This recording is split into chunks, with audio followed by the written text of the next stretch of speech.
கிட்டத்தட்ட 30 கற்பழிப்பு சம்பவங்கள். அப்ப அரசாங்கம் தன்னுடைய கடமையை செய்ய முடியலையா, அல்ல ஒரு திறனற்ற அரசா இருக்கா?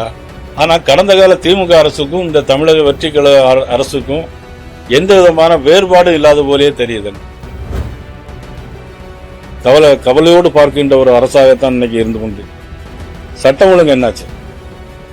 தப்பு செய்யறது தமிழக வெற்றி கழகத்தில் உள்ளதான தப்பு செய்யறாங்க.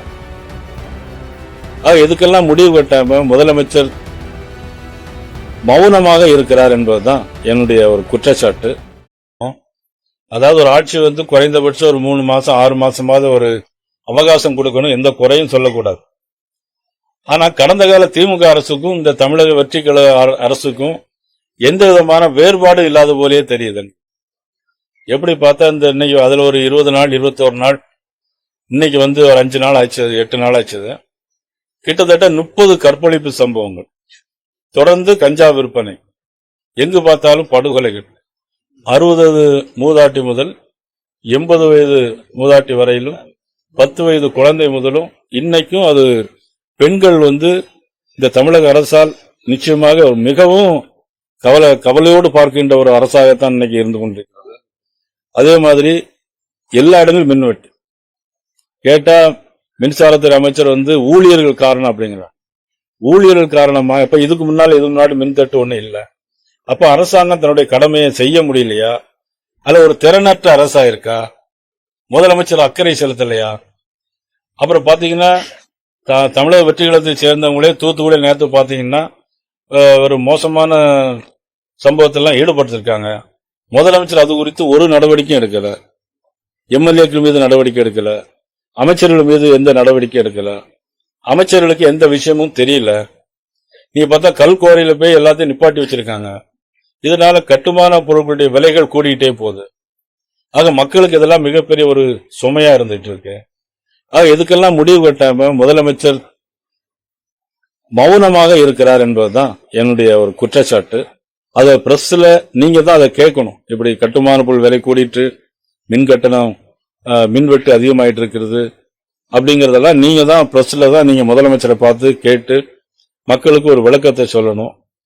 ஒரு 3 மாசம் டைம் கேட்டாலும் 1 மாசத்துல இவ்வளவு பெரிய பிரச்சனைகள் வருது. பிரச்சனைகள் வரும்போது நம்ம சொல்லித்தான் தீரணும், வேற வழி இல்லை. அதாவது உடனடியா சரி பண்ணாலும் 1 மாசம் ஆயிடுச்சு. சட்டம் ஒழுங்கு என்னாச்சு? தப்பு செய்யறது தமிழக வெற்றி கழகத்தில் உள்ளதான தப்பு செய்யறாங்க. நாங்க வேற யாரும் பிடிக்கல. உங்க கட்சியில் உள்ளவங்க என்ன நடவடிக்கை எடுத்திருக்கீங்க? யாரையாவது கட்சியோடு நீக்கிறீங்களா? அமைச்சர் மீது நடவடிக்கை எடுத்திருக்கீங்களா? சம்பந்தப்பட்ட குற்றவாளிகளா இருக்கிற சட்டமன்ற உறுப்பினர்கள் மீது நடவடிக்கை எடுத்திருக்கிறீங்களா? எதுவுமே செய்யலையே. அதானே எங்களுடைய குற்றச்சாட்டு. இல்லையா, நான் இப்பதான் அதுதானே சொல்றேன். இப்ப இவ்வளவு நீங்க மேட்டூர் பக்கத்துல 10 வயசு குழந்தை 10 வயசு குழந்தை என்ன பண்ணிருக்காங்க தெரியுமா? ரொம்ப கோரப்படுத்தி கொண்டு இருக்காங்க. அது செய்ய வேண்டியது யாரு? காவல்துறை தானே செய்யணும். முதலமைச்சர் கையில தானே காவல்துறை இருக்கு. இப்ப அதான் நான் சொன்னேன், கடந்த கால திமுக அரசுக்கும் தமிழக வெற்றி கழகத்துக்கும் எந்த வித்தியாசம் இல்லை. அன்னைக்கும் இதே மாதிரி பாலிமர் நியூஸ் அன்னைக்கும் கட் பண்ணாங்க. ஆனா தொடர்ந்து மீடியா பொறுத்த மட்டும் நான் யாரையும் எந்த குறையும் சொல்லல. ஆனா என்ன, தொடர்ந்து அந்த கட்சிக்கு அந்த திமுகவுக்கு எவ்வளவு ஆதரவு இருந்துச்சு மீடியாவில். எங்களுடைய பிஜேபி எவ்வளவு தூரம் காட்டினீங்க, திமுக எவ்வளவு தூரம் காட்டினீங்க. ஆனா இன்னைக்கு தமிழக வெற்றி கழகம் இன்னைக்கு முதலமைச்சராக மதிப்புக்குரிய திரு ஜோசப் விஜய் வந்திருக்கிறாங்க. அது அந்த அரசுக்கும் இந்த அரசுக்கும் உள்ள அடக்குமுறையில எந்த வித்தியாசமும் இல்லை. சோ கற்பழிப்பு சம்பவங்கள், படுகொலை சம்பவங்கள், பத்திரிகை நசுக்கிறது, இது எல்லாமே நடந்து தானே இருக்குது. அது மட்டும் இல்ல, நம்முடைய மாரிதாச அரெஸ்ட் பண்ணாங்க. கடந்த கால அரசுல பிரைம் மினிஸ்டர் மோடியவே கொலை செய்யணும்னு ஒருத்தர் பேசினார் திமுக மாவட்ட செயலர். ஒரு நடவடிக்கை எடுக்கல. ஆனா திமுக பத்தி யாராவது பேசினா உடனடியாக அரெஸ்ட் பண்ணி சவுக்கு சங்கர் எல்லாம் பிடிச்சு அரெஸ்ட் பண்ணி உள்ள வச்சாங்க. இப்ப மாரிதாச பிடிச்சு உள்ள வச்சிருக்காங்க. சோ 1 மாத கால அரசும் கடந்த 5 ஆண்டு கால அரசும் ஒரே வேலையை தான் செஞ்சுட்டு இருக்கு. இதை மக்கள் பார்த்துக்கிட்டு தான் இருக்கணும். நம்ம நிர்மல்குமார் அவர்கள் சட்டம் படித்தவர், சட்ட அமைச்சராக இருக்க வேண்டியவர், நீதிமன்றத்தையே அவமதிக்கிற ஒரு அமைச்சர், சட்ட அமைச்சர். திருப்பரங்குன்றத்தில் தீபம் ஏற்ற வேண்டும் என்பது நீதிபதியுடைய உத்தரவு.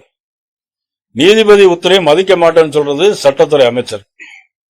ஆனா அப்படி சட்டத்துறை அமைச்சர் இதையும் சொல்லிக்கொண்டு அவர் சட்டத்துறை அமைச்சரா நீடிக்கலாமா என்பதை நீதிமன்றம் தான் முடிவு செய்யும்.